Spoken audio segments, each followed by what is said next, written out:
वाणिज्य कर विभाग जो गोरखपुर में है व्याप्त भ्रष्टाचार में लिप्त है।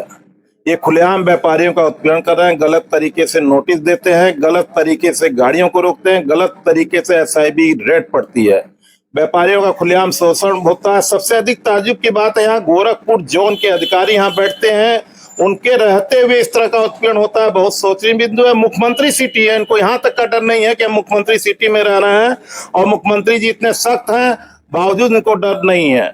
अभी हाल ही में एक घटना है कि सेक्टर 2 के अधिकारी ने एक व्यापारी का कर निर्धारण किया है और कर निर्धारण में उसने खुलेआम पैसा मांगा। पैसा नहीं देने पे कितना पैसा मांगा? 20,000 रुपए का मेरे को शिकायत मिली है, मौखिक शिकायत मिली है। 20,000 मांगा, नहीं देने पर 71,000 कुछ रुपए, मतलब लगभग 72,000 उसने टैक्स लगा दिया। वो अपील में गया, अपील ने साफ लिखा है कि आधारहीन, बलहीन, तथ्यहीन, विवेकहीन और कोई नियम नहीं है जो टैक्स लगाया गया है। हमारे बगल में संजय सिंघानिया है, चेंबर ऑफ कॉमर्स के अध्यक्ष हैं।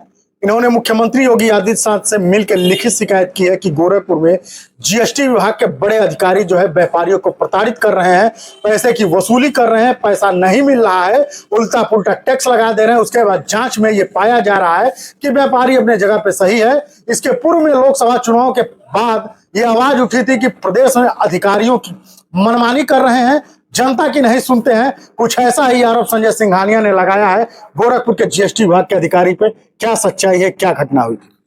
वाणिज्य कर विभाग जो गोरखपुर में है व्याप्त भ्रष्टाचार में लिप्त है। ये खुलेआम व्यापारियों का उत्पीड़न कर रहे हैं, गलत तरीके से नोटिस देते हैं, गलत तरीके से गाड़ियों को रोकते हैं, गलत तरीके से एसआईबी रेड पड़ती है, व्यापारियों का खुलेआम शोषण होता है। सबसे अधिक ताज्जुब की बात है, यहाँ गोरखपुर जोन के अधिकारी यहाँ बैठते हैं, उनके रहते हुए इस तरह का उत्पीड़न होता है। बहुत सोचनीय बिंदु है। मुख्यमंत्री सिटी है, इनको यहाँ तक का डर नहीं है कि हम मुख्यमंत्री सिटी में रह रहे हैं और मुख्यमंत्री जी इतने सख्त हैं, बावजूद इनको डर नहीं है। अभी हाल ही में एक घटना है कि सेक्टर 2 के अधिकारी ने एक व्यापारी का कर निर्धारण किया है और कर निर्धारण में उसने खुलेआम पैसा मांगा। पैसा नहीं देने पे कितना पैसा मांगा? 20,000 रुपए का मेरे को शिकायत मिली है, मौखिक शिकायत मिली है। 20,000 मांगा, नहीं देने पर 71,000 कुछ रुपए, मतलब लगभग 72,000 उसने टैक्स लगा दिया। वो अपील में गया, अपील ने साफ लिखा है कि आधारहीन, बलहीन, तथ्यहीन, विवेकहीन और कोई नियम नहीं है जो टैक्स लगाया गया है, नियम विरुद्ध तरीके से लगाया गया है। उसके बाद विभाग वहां हाजिर नहीं होता है। हाजिर नहीं होने के बाद ये देखिए, मैं आदेश भी दिखा दे रहा हूं, साफ आदेश है अपील का।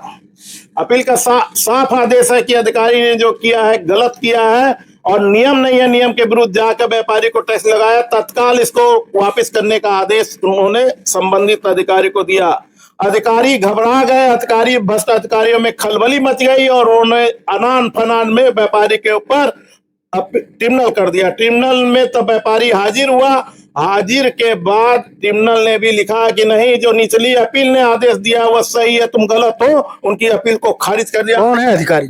ये अधिकारी विनय पांडे करके हैं। सभी अधिकारियों का अगर सर्वे हो जाए ऐसा ही होगा। पहले इनका नियम था कि व्यापारियों का कर निर्धारण जो करते थे, अगर पैसा नहीं मिलता था तो ये लिखते थे अब पंजीकृत से खरीद इतनी, और कई लाखों का टैक्स लगाते थे। धारा 32 में खोल कर ये पैसा लेते थे, तब उसके बाद ये कर निर्धारण करते थे और जो नहीं देता था अपील में छूटता था। आखिर ये अधिकारी बताएं, अगर कर चोरी थी, अपंजीकृत से खरीद थी, तो टैक्स कैसे छूटा? वो अधिकारी ही बतावें क्यों उसको छोड़ दिया गया।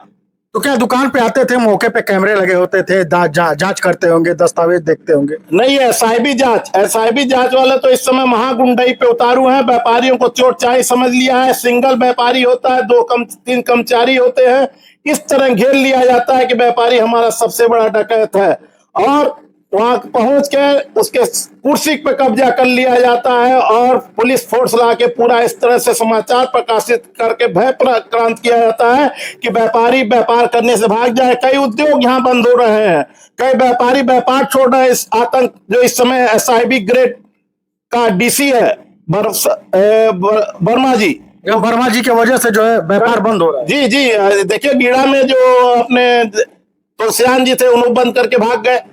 आए दिन परेशान करते हैं। अधिकतर उद्योग का आप सर्वे कर लीजिए, अधिकतर व्यापारी जहां जहां सर्वे किए हैं परेशान है इनसे। तो आप कह रहे हैं कि वसूली होती है, महीना की वसूली होती है। इनके मोबाइल कॉल डिटेल की जांच हो जाए, अभी पता चल जाएगा जितने अधिकारी इस विभाग में हैं किस तरह ये भ्रष्टाचार में लिप्त हैं। मेरे यहाँ चैलेंज है, इनकी मोबाइल कॉल डिटेल ही इनके भ्रष्टाचार की पोल खोल देगी। और सबसे अधिक वो कर्मचारी भी उसी स्थान पर सेक्टर में बने हुए हैं जहां इन लोग का सेटिंग है। उनका ट्रांसफर जगह क्यों नहीं करता है, पर इनका जो चाहते हैं वो करते हैं।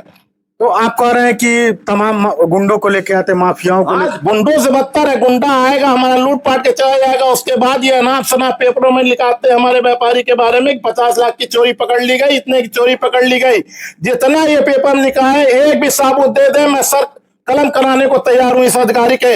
इस भ्रष्टाचार के खिलाफ अब जंग होके रहेगी, ये अत्याचार अब बर्दाश्त नहीं हो। आपने मुख्यमंत्री से भी शिकायत किया? जी हाँ, मैंने मुख्यमंत्री से शिकायत किया, मुख्यमंत्री शिकायत पोर्टल भी शिकायत पेंडिंग है, गलत आख्या लगाते हैं।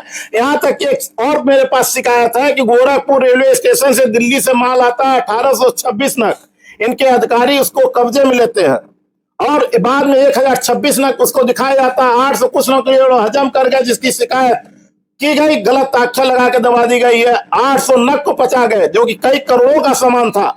आपके शिकायत पे मुख्य सचिव ने जो है जिस विभाग के हैं उन्होंने उनको जांच संज्ञान लिया है, मेरे को जानकारी मिली है। माननीय महाराज जी ने सख्त निर्देश दिए हैं कि इस पे कार्रवाई हो, और मुझे विश्वास है पूर्व की बात महाराज जी के एक्शन को देखते हुए विभाग में हड़कंप मचा हुआ है और भ्रष्ट अधिकारी में जरूर कार्रवाई होगी। तो सरकार की छवि को अधिकारी धूमिल कर रहा है, 100% धूमिल कर रहा है। इससे बड़ा अपराधी कोई है ही नहीं। ऐसे इन लोग को तब जीएसटी में नियम है कि गलत नोटिस नहीं भेजी जाएगी। आखिर ये बताइए, जो नोटिस व्यापारी को भेज रहे हैं और नोटिस का मिलान व्यापारी सिस्टम पे ही करा रहा है, उस सिस्टम पे मिल जा रहा है। इन भ्रष्ट अधिकारियों को वो चीज सिस्टम पे नहीं मिल रही, कैसे नोटिस भेज दे रहा है? नोटिस किस लिए भेज रहे हैं उसका जवाब? वसूली, मेन वसूली है, व्यापारियों से वसूली हो रही है। बिल्कुल वसूली हो रही है, दलाल रखे हुए हैं ये। इनके केवल मोबाइल कॉल डिटेल जांच हो जाए, उसी में इनकी सत्यता सामने आ जाएगी। अच्छा, इनके जो इस दलाल की बात कर रहे हैं आपकी, ये कौन हो गए? मार्केट में आते होंगे व्यापारी?